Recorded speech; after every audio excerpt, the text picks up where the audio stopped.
بسم اللہ الرحمن الرحیم الحمد للہ الذی جعلنا من المتمسکین بولایت امیر المؤمنین وبولایت الائمة المعصومین صلوات اللہ علیہم اجمعین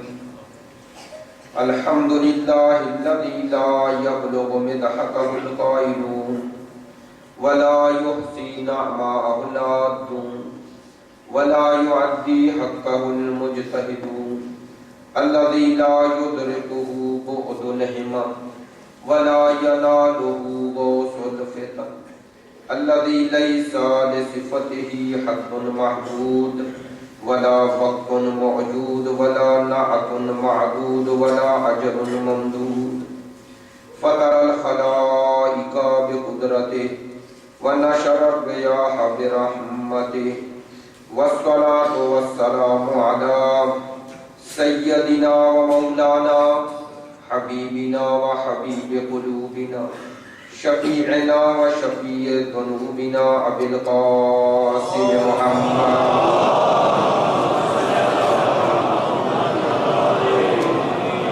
وآله الطيبين الطاهرين المعصومين المظلومين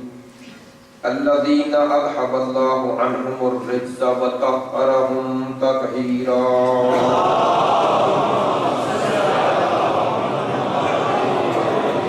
واللعنة الدائمة على منكري فضائلهم وغاصبي حقوقهم من الآن إلى قيام يوم الدين أما بعد وقد قال سبحانه وتعالى في كتابه المجيد بسم الله الرحمن الرحيم ومن يبتغ غير الإسلام دينا فلن يقبل منه وهو في الآخرة من الخاسرين رب اشرح لي صدري ويسر لي أمري واحلل عقدة من لساني يفقهوا قولي ان اللہ وملائکته یصلون علی النبی یا ایھا الذین آمنوا صلوا علیہ وسلموا تسلیما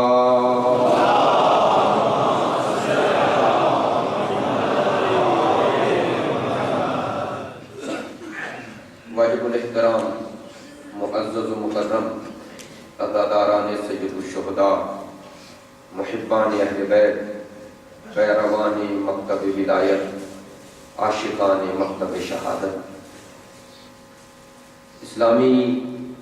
نقطۂ نظر سے جو ترتیب ماہ ہے سال ہے اگرچہ اس تعبیر کو استعمال کرنے کا معنی یہ نہیں کہ دوسرے ماہ یا مہینے اسلامی نہیں ہیں اکثر یہ ہے جو ترتیب سن ہجری کے اعتبار سے معین کی گئی اس اعتبار سے آج سال نو کا پہلا دن ہے خوش قسمت ہے وہ لوگ جو اپنے سال کا آغاز ذکر آل رسول سے کرتے ہیں میں نے کیوں کہا خوش قسمت ہے اس لیے کہ اس مادیت میں غرق دنیا کو روحانیت کا پیغام دے رہے ہیں اس خود غرضی خود پرستی میں غرق دنیا کو خدا پرستی اور احسان و قربانی کا درس دے رہے ہیں جو یہ بتا رہے ہیں کہ اس کائنات میں جب تک یہ کائنات باقی ہے حق کی صدا باقی رہے گی جو اس بات کا درس دے رہے ہیں پیغام دے رہے ہیں ان مجالس کے ذریعے اس عزاداری کے ذریعے بتا رہے ہیں کہ طاقت حق نہیں حق طاقت ہے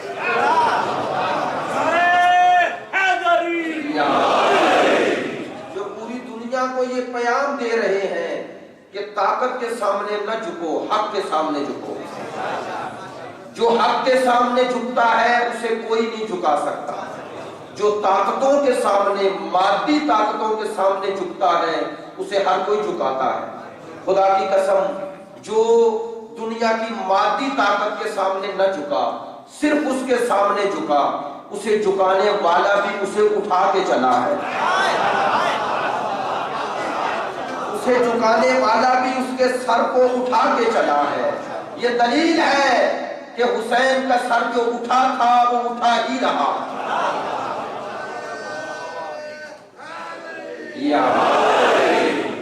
اور قیامت تک یہ عزاداری، یہ مجالس، یہ اعلان ہے کہ طاقت کو حق نہیں ماننا، حق کو طاقت ماننا ہے۔ اور دنیا میں ہر طاقت مٹ گئی، حق کی طاقت باقی رہی۔ میں ایک بات کی طرف اشارہ کروں گا، بنی امیہ، بنی عباس، اس کے بعد آنے والی حکومتیں سب مٹ گئی۔ ہم اس تاریخ کے دور کو پڑھتے ہیں، ظاہر ہے مشاہدہ کبھی بھی سننے جیسا نہیں ہوتا، مشاہدہ مشاہدہ ہے۔ میں دور کی مثال نہیں دوں گا، اس دور کی مثال دوں گا۔ مجھے ایسے چہرے نظر آ رہے ہیں جو کربلا جا چکے، جو کربلا میں عاشورہ کر چکے، وہ گواہی دیں گے جب پہلا عاشورہ آیا 30 سال صدام کی ظالمانہ حکومت کے بعد، تو پہلا عاشورہ جیسا کہ BBC سب نے خبریں دی، 40 لاکھ لوگوں نے شرکت کی۔ تو میں نے اس وقت ایک جملہ، میں نے دبئی میں تھا، کہا، میں نے کہا دیکھنے نہیں، 40 آیا تھا، 40 آیا تھا، پہلا 40 آیا، 40 لاکھ لوگوں نے شرکت کی۔ میں نے شارجہ میں یہ جملہ کہا، میں نے کہا کہ دیکھو ظالم کے 30 سال ایک برابر، حسین کا ایک دن ایک برابر۔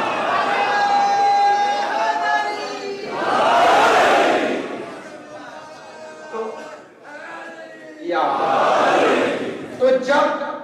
صدام جیسا ظالم کے 30 سال ایک برابر، حسین کا ایک دن ایک برابر، جس کے ایک دن کا مقابلہ 30 سال ظالم نہ کر سکے، ظالم کے ظلم کے 30 سال جس کے ایک دن کی برابری مقابلہ نہ کر سکے، اس کی پوری زندگی کا مقابلہ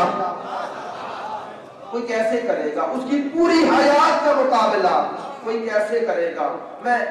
ان مجالس کے حوالے سے اپنے نوجوان بھائیوں کے لیے یہ جملہ کہہ رہا ہوں، یاد رکھیے، یہ ذکر حسین اس لیے نہیں ہے، حسین نبی کے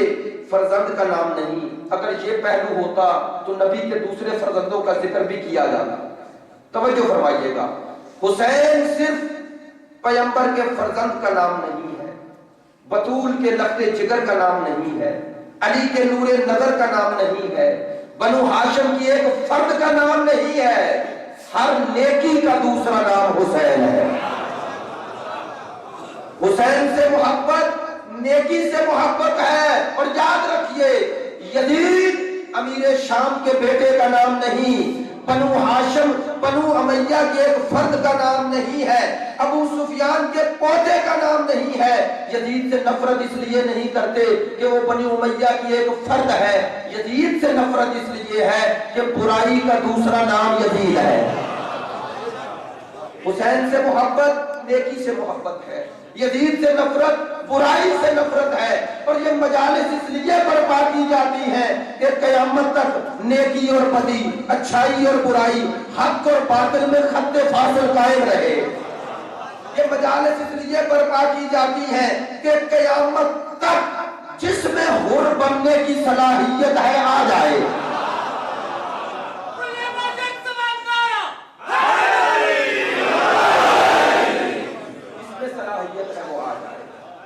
ان مجالس کا مقصد